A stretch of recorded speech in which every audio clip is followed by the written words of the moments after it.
আমি নিজে থেকেই মুসলিম গ্রহণ করছি, কাটি দিয়ে নিজেরা বানাই। নিজেরা বানানোর পরে ওই জিনিসটাকে যদি আমরা মা বলি তাহলে জিনিসটা কেমন হয়? আপনি মনে করেন একটা খেলনা পুতুলের মতনই তো এটা।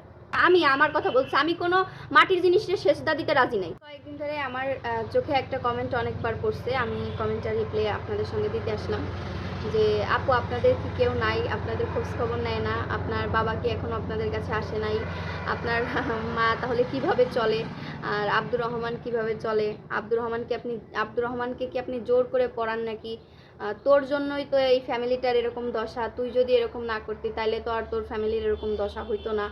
অনেকে নানান ধরনের নানান কথা বলছেন। তো আজকে আব্দুর রহমানও আছে, তাই ভাবলাম যে আপনাদের সঙ্গে আমি কথাগুলো একদম শেয়ার করে দেই যে কার জন্য আসলে কি হয়েছে। আমার মা কি ছোট মানুষ? আমার না না, এই কমেন্টগুলো তোমরা কি জন্দি করো? আমার হ্যাপির কাছে এই কমেন্টগুলো করে তোমরা কি বুঝতে চাও? কি বুঝতে চাও? সে আমরা কি ফিডার খা বাচ্চা নাকি যে সে আমাকে বললো আর আমরা তাই হলাম? কেন তোমার কাছে কি আমরা হাত পাতিছি যে আমরা খাতি পারতেছি না, পড়তে পারতেছি না? তোমরা কি এসে দেখে গেছো? আমার ঘরে চাল থাকতো, যে আমার ঘরে চাল আছে না কি আছে? আমার মার ঘরে চাল না থাকলে কি তোমরা কিনে দিয়ে যাও বলো? বা তোমরা যেভাবে বলো যে মেয়ের টাকার লোভে মাও মুসলমান হয়েছে, ভালো কাজে গেলেই মানুষের সমস্যা আছে। এটাই আমি বুঝি না, মেয়ের টাকার লোভে আমার কি কোটি কোটি টাকা, আমি কি কোটিপতি? আপনাদের কি তাই মনে হয়?